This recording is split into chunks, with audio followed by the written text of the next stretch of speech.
El Señor esté con ustedes. Evangelio de nuestro Señor Jesucristo según San Lucas. En aquel tiempo comenzó Jesús a decir en la sinagoga: hoy se cumple esta escritura que acaban de oír. Y todos le expresaban su aprobación y se admiraban de las palabras de gracia que salían de sus labios. Y decían: ¿no es este el hijo de José? Y Jesús les dijo: sin duda me recitarán aquel refrán: médico, cúrate a ti mismo. Haz también aquí en tu tierra lo que hemos oído que has hecho en Cafarnaúm. Y añadió: les aseguro que ningún profeta es bien visto en su tierra. Les garantizo que en Israel había muchas viudas en tiempos de Elías, cuando estuvo cerrado el cielo 3 años y 6 meses, y hubo una gran hambre en todo el país. Sin embargo, a ninguna de ellas fue enviado Elías, más que a una viuda de Sarepta en el territorio de Sidón. Y muchos leprosos había en Israel en tiempos del profeta Eliseo. Sin embargo, ninguno de ellos fue curado más que Naamán el sirio. Al oír esto, todos en la sinagoga se pusieron furiosos y levantándose lo empujaron fuera del pueblo hasta un barranco del monte en donde se alzaba su pueblo, con intención de despeñarlo. Pero Jesús se abrió paso entre ellos y se alejaba. Palabra del Señor.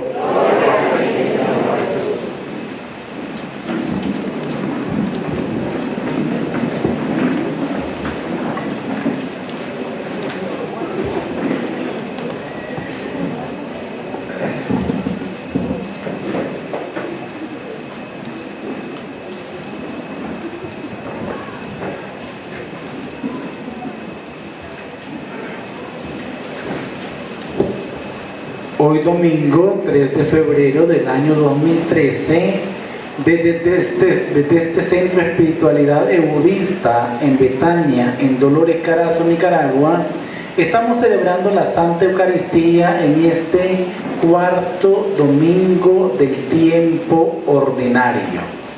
Y la liturgia nos propone un evangelio que es continuación del que proclamamos la semana pasada, y que pudiese traernos un mensaje que lo pudiéramos resumir en la aceptación y rechazo de Jesús. Aceptación y rechazo a Jesús, aceptación y rechazo del mensaje de Jesús. Recordemos que el domingo pasado, que fue tercer domingo del tiempo ordinario, Jesucristo, basado en este mismo Evangelio de San Lucas, iniciando su vida pública, inició un memorable sermón. Tomó el rollo donde estaba el profeta Isaías, leyó la palabra del profeta Isaías, que estaba escrito: el Espíritu del Señor está sobre mí y me ha ungido, me ha enviado para anunciar la buena noticia a los pobres, para dar liberación a los cautivos, para dar vista a los que están ciegos, para dar libertad a los esclavizados, para anunciar el año de gracia de Dios. Pero no solamente eso anunció el Señor el domingo pasado iniciando su vida pública, sino que cuando todos estaban fascinados viendo la elocuencia de sus palabras, la ternura de su mirada, la fortaleza y la autoridad de sus palabras, inmediatamente Él, al terminar, cuando todas las miradas están fijas en Él, se levanta nuevamente y exclama lo siguiente: este pasaje que se escribió hace 800 años se está cumpliendo en mí hoy. Es decir, Jesús se anuncia en la sinagoga de Nazaret como el Mesías esperado por todo el pueblo de Israel, Jesús se da a sí mismo el título de Salvador, de Liberador, de aquel que había sido esperado durante siglos y del cual decían que se abran los cielos y que caiga sobre nosotros el Mesías Redentor. El Espíritu de Dios estaba sobre Jesús y en este momento todos estaban fascinados sobre la persona de Jesucristo. Pero inmediatamente hoy el Evangelio, en este cuarto domingo del tiempo ordinario, hoy domingo 3 de febrero del año 2013, y que lo acaba de proclamar el Padre Germán Prieto, sigue la lectura del profeta del Evangelio de San Lucas en el capítulo 4, pero viene algo fascinante, viene algo insólito, viene como una sorpresa inmediatamente después que los judíos, aquellos que están en la sinagoga escuchando y admirando a Jesús, comienzan dentro de su corazón a tener la duda, y no solamente la duda, sino a producirse un escándalo interiormente en cada uno de ellos. Duda y escándalo, porque comienzan a preguntarse: ¿no es este el hijo de José? ¿Cómo es posible entonces que si nosotros lo conocemos, que si se ha criado aquí en Nazaret, que si conocemos a sus parientes y a sus familiares, Él se esté proclamando el Mesías Salvador, cuando todos nosotros sabemos, los escribas, los maestros de la ley, los sacerdotes, los custodios del templo, que hemos de esperar al Mesías Salvador de una manera diferente, viniendo en gloria, pero de una manera distinta como se está presentando este hombre, aquellos hombres que estaban fascinados escuchando a Jesús cuando Jesús se proclama como el Mesías, como el Salvador. Como no conocen el origen de Jesús, que es divino, comienzan a dudar. Y no solamente comienzan a dudar, sino a escandalizarse de las palabras del Señor, y desde ese mismo momento Jesús comienza a tener un rechazo de manera permanente, que se va haciendo cada vez más grande, que se va acrecentando de parte de los maestros de la ley, de parte de los religiosos de su tiempo, de parte de los dirigentes del templo de Jerusalén, de parte de los custodios de la ley del Antiguo Testamento. Un odio, una repulsión, una crítica en contra de Jesús, que lo lleva finalmente, no solamente durante el transcurso de su vida pública, a tenerlo a los religiosos del tiempo de Jesús, que como dice la palabra de Dios, vino la luz y no la pudieron reconocer, estuvo en medio de ellos y no lo pudieron aceptar. No solamente durante su vida pública comenzaron a ponerle zancadillas, sino que urdieron hasta el extremo, hasta que finalmente lo mandaron a asesinar, haciéndolo morir en el suplicio más horrible de la época, en el que se le daba a los peores criminales del tiempo de Jesucristo, como fue la muerte en cruz. El celo de los dirigentes religiosos, el celo de los maestros de la ley, de los escribas, de los custodios, para que se fuera cumpliendo de cabo a rabo no solamente la ley de Moisés, sino más de 600 y tantos mandamientos que se habían convertido en tradiciones, y que Jesucristo dijo en su vida pública: ustedes me alaban con la boca y con los labios, pero su corazón está lejos de mí. Desde el mismo instante de su vida pública, aquellos hombres no pueden reconocer lo que sí reconocieron los humildes del tiempo de Jesús, y aún más los extranjeros, los que no eran del pueblo escogido, porque se levanta de manera inmediata una persona, según nos proclama hoy el Evangelio, que dice: ¿acaso no es este el hijo de José? Entonces, si realmente el Mesías, ¿por qué no hace los milagros para que se muestre realmente como lo ha hecho en otras tierras? Entonces Jesucristo, recordando los pasajes que se habían dado siglos antes de su nacimiento, les recuerda cómo ese pueblo es duro de cerviz, es terco de corazón, y les dice: nadie es profeta en su propia tierra. ¿Qué les dice Jesús?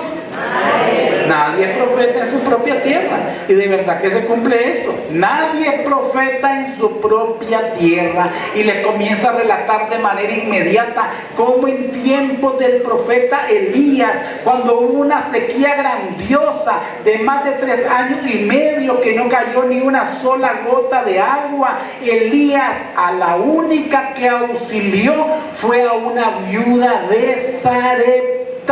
A una viuda de Sarepta en el territorio de Sidón, en un país limítrofe con el país de Jesús, en un país, porque Sidón queda en el Líbano. Es decir, le está diciendo, en el tiempo del profeta Elías, a la única persona que le hizo un milagro extraordinario fue a una viuda de un país extranjero. Y también en tiempos del profeta Eliseo, también a donde se manifestó Dios no fue en medio del pueblo escogido porque es terco de corazón, sino que en tiempos del profeta Eliseo, ¿a quién curó el profeta Eliseo? ¿Acaso no fue a un sirio? ¿Acaso no fue a Naamán el sirio, aquel hombre que era de nacionalidad y de religión pagana, pero que tuvo confianza en el Señor? Y de manera inmediata, entonces, cuando Jesús le da esa respuesta a aquellos que en su incredulidad y en su cerrazón de corazón no lo reconocen como Mesías Salvador, inmediatamente, ¿qué provoca en ellos? ¿Qué provoca en los maestros de la ley? ¿Qué provoca en los sacerdotes del templo de Jerusalén? ¿Qué provoca en los dirigentes religiosos de su tiempo? ¿Qué provoca en los escribas, que eran los custodios para que se cumpliera al pie de la letra no solamente los 10 mandamientos, sino la infinidad de tradiciones que estaban ahogando a todo el pueblo, y de la cual Jesucristo decía: misericordia quiero y no sacrificio vacío, porque ustedes son como unos sepulcros blanqueados, dirigiéndose siempre a los religiosos de su tiempo, a los cuales les decía: por fuera aparentan estar muy buenos, muy sanos y muy limpios y muy blancos, como unos mausoleos externos, pero por dentro están llenos de podredumbre y de gusanos. Tanto fustigaba Jesús a los religiosos hipócritas de su tiempo, que habían olvidado lo esencial, habían olvidado lo fundamental que les tenía que recordar permanentemente: misericordia quiero y no sacrificios vacíos. El rechazo que hacen a Jesús los escribas de su tiempo, los letrados de su tiempo, los religiosos del tiempo de Jesús, aquellos custodios del tiempo de Jerusalén, es el mismo rechazo que se va produciendo en cada uno de nosotros, probablemente, o en muchas cantidades de aquellos que nos llamamos discípulos del Maestro, y ese rechazo se va dando no a su persona en particular, porque decimos muchas veces que creemos en Jesucristo, pero no basta creer en Jesucristo, porque la misma palabra de Dios nos dice y nos indica con ejemplos concretos que hasta los diablos creen y tiemblan. Hasta los diablos creen y tiemblan cuando ven la presencia de Jesús. Los demonios, aquella legión que estaba en aquel hombre, le dice: no me hagas nada, tú eres el Mesías, el Rey de Israel. Nosotros, aunque muchas veces profesemos con nuestros labios que Jesús es nuestro Señor y nuestro Salvador, no solamente es creer a Jesús, sino creerle a Jesús y escuchar su palabra, pero sobre todo ponerla en práctica.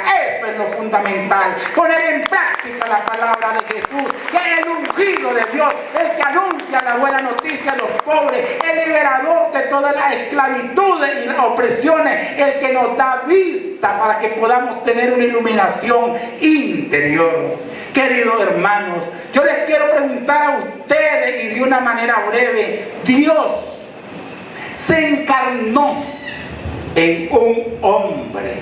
Dios se encarnó, engendrado, no creado, de la misma naturaleza del Padre, igual a nosotros, menos en el pecado, pero se encarnó en el vientre purísimo de María, en un niño, en una persona y en una familia humilde. Dios, por su designio amoroso, nos encarnó en un sacerdote importante de la religión del templo judío. No se encarnó en la familia de un sacerdote importante del templo de Jerusalén. Tampoco se encarnó en el hijo de un letrado ocupado en defender el orden establecido por la ley. Se ha encarnado en un niño que va a ser profeta de las naciones, como ayer escuchamos en el día de la Candelaria, de la presentación del Señor, cuando llegué en brazos de María, acompañada por San José. El niño Jesús proclama a Simeón que había recibido una promesa de Dios, que no moriría sin ver al Salvador, cuando, impulsado por el Espíritu, sabe que Jesús niño va a entrar al templo 40 días después de su nacimiento para cumplir la ley de Moisés. En el libro de Levítico capítulo 12, la presentación del niño varón a los 40 días y la purificación de la madre. Entonces Simeón, que había recibido la promesa que no moriría antes de ver la salvación de Israel, corre presuroso hacia el templo, toma en sus brazos al niño, bendice a Dios diciendo: ahora, Señor, ya puedes dejar a tu siervo irse en paz, porque mis ojos han visto a tu Salvador, a quien has presentado ante todos los pueblos, luz que alumbra a todas las naciones y gloria de tu pueblo de Israel. Jesucristo es la luz, Jesucristo es la claridad que nos ilumina, Jesucristo es la luz que alumbra a todo hombre, porque Él mismo lo ha dicho: yo soy la luz del mundo, el que me sigue no habita en tinieblas, sino que tendrá la luz de la vida. Jesucristo, el Dios encarnado, es la divinidad, una de las tres personas divinas, pero también es un profeta de Israel que anuncia la buena nueva de Dios y denuncia a todo aquello que ve en contra de lo esencial que es la caridad, de lo esencial que es el amor, de lo esencial que es lo fundamental: amar a Dios por sobre todas las cosas y a tu prójimo, a tu hermano, como a ti mismo. Hoy, 2000 años después del nacimiento de Cristo, 21 siglos han pasado y nos seguimos llamando cristianos y nos seguimos bautizando, lo cual es muy bueno, y seguimos proclamando nuestro evangelio, lo cual todavía es muchísimo mejor, pero todavía no hemos tomado como una conciencia total de lo que nos dijo el Concilio Vaticano II, el cual fue llamado un 25 de enero del año 1959 por el Papa Bueno Juan XXIII, ahora beato, para que cuando dijo: abramos las ventanas de la iglesia, abramos las ventanas del Vaticano, como en una señal simbólica, que todo aquello que es accesorio, todo aquello que se ha ido acumulando como telaraña en el transcurso de los siglos, todo eso se limpie, pero que quede solamente lo esencial, la palabra viva de Jesucristo, porque la palabra de Jesucristo es la misma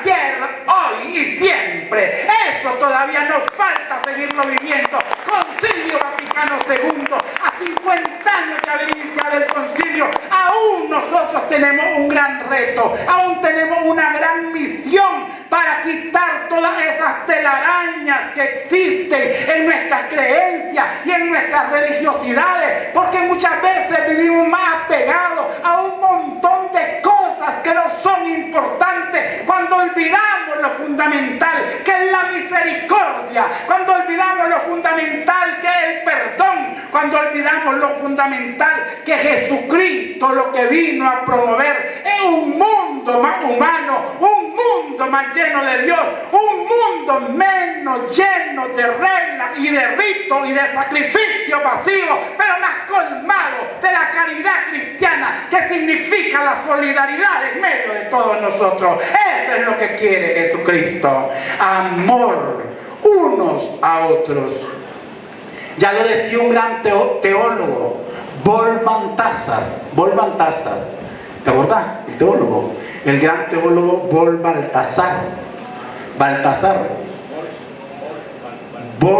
Baltasar. Yo recuerdo que lo decía el padre en la Pontificia Universidad, Urs von Baltasar. Padre Germán lo pronuncia mejor. Yo recuerdo que cuando estudiaba teología en la Pontificia Universidad Javeriana, uno de los sacerdotes jesuitas dijo lo siguiente, refiriéndose a un gran teólogo de la iglesia, Urs von Baltasar, o Baltasar, creo que se dice así, que de finales del siglo segundo y más aún en estos tiempos, sobre el espíritu profético de la iglesia ha ido cayendo como una escarcha, ha ido cayendo como un velo que tiende a tapar todo el espíritu profético de la iglesia. No debemos de dejar que el espíritu profético de la iglesia se siga llenando de escarcha, en el sentido que se siga opacando, porque la iglesia tiene que seguir todos nosotros sacerdotes, todos nosotros profetas, todos nosotros reyes, hoy de nuevo ante un mundo totalmente secularizado, ante un mundo totalmente ni siquiera secularizado, sino secularista, que significa un mundo olvidado y apartado totalmente de Dios, un mundo olvidado de lo trascendente. Estamos más preocupados en seguir cultivando lo religioso. Entendido lo religioso, no en la caridad ni en el amor, sino en fomentar nuevas reglas, nuevas normas, que ya no son para los tiempos de hoy. Queremos evangelizar a los jóvenes con metodologías del siglo XVII, queremos evangelizar a la gente con metodologías del siglo XVIII, XIX, cuando vemos en el mundo actual que no solamente en los últimos 30 años, sino en los últimos 10 años, todo va cambiando, la ciencia, la tecnología, los medios de comunicación, y el mensaje de Jesucristo no se debe de quedar solamente escrito con tinta en los documentos que son muy importantes de la iglesia, cuando decimos que necesitamos una evangelización nueva en su método, nueva en su ardor, nueva en sus expresiones, pero seguimos siempre dando más de lo mismo, evangelizando de la misma forma, cuando millones y millones están lejos de lo trascendente y del amor de Jesucristo. Saben, queridos hermanos, que es lo fundamental, que es lo que necesitamos hoy en la iglesia católica, que es lo que necesitamos todos los creyentes en Jesucristo, ese mensaje que nos ha dejado y que hoy la segunda lectura nos lo presenta de una manera extraordinaria, cuando San Pablo en la primera carta a los Corintios, en el capítulo 12, nos habla que aspiremos a los carismas mejores, aspiren a los dones superiores. ¿Y cuál es el carisma mejor? Nos dice San Pablo, y San Pablo hermosamente nos lo relata. Yo pudiera tener y hablar la lengua de los ángeles y hablar la lengua de los hombres, pudiera tener don de discernimiento, pudiera tener don de profecía, pudiera tener una fe tal que le dijera a una montaña, trasládate de un lugar a otro. Yo pudiera repartir aún todos mis bienes a los pobres, aún dar mi cuerpo a las llamas, pero si no lo estoy haciendo por amor, nada soy. Yo me puedo hacer sacerdote, me puedo hacer diácono, me puedo hacer dirigente de un grupo de oración, puedo estar haciendo muchas cosas, vivir todos mis votos de pobreza, de celibato, de obediencia, cabalidad, pero si no lo hago por amor, sino por soberbia, nada soy, dice la Sagrada Escritura, porque si no lo hacemos por amor, somos como un címbalo que resuena, como una campana que tañe y que se ve el sonido de manera inmediata. Por eso, en este mundo temporal, que todavía no conocemos plenamente lo venidero, tenemos la fe, tenemos la esperanza, pero también tenemos el amor. Y dicen otras traducciones de las que hoy leímos, pasará la fe, pasará la esperanza y quedará únicamente el amor. ¿Y por qué quedará únicamente el amor? ¿Por qué pasará la fe? Porque la fe es la seguridad de creer lo que todavía no hemos visto. Y cuando nosotros atravesemos este espacio-tiempo, es decir, cuando nos muramos a este mundo temporal y estemos cara a cara con Dios, ya no vamos a necesitar la fe, porque vamos a tener la certeza de estarlo viendo. Ya no vamos a necesitar la esperanza, porque la esperanza es como el ancla que hace que la barca de nuestra vida permanezca firme en los momentos de mayor dificultad, en los momentos de mayor tormenta. Ya no lo vamos a necesitar, ese don teologal, esa virtud teologal, la esperanza, porque en el cielo todo es alegría. Pero dice la palabra, pasará la fe, pasará la esperanza y solamente quedará ¿qué? ¿Qué quedará? Amor. ¿Qué quedará? Les pregunto. Amor. ¿Qué quedará? Amor. Quedará el amor. ¿Por qué? Porque el amor es Dios y Dios vive en nuestro corazón. Dios es amor. Fuerte el aplauso. Dios es amor. La Biblia lo dice. Dios es amor. Pablo lo repite.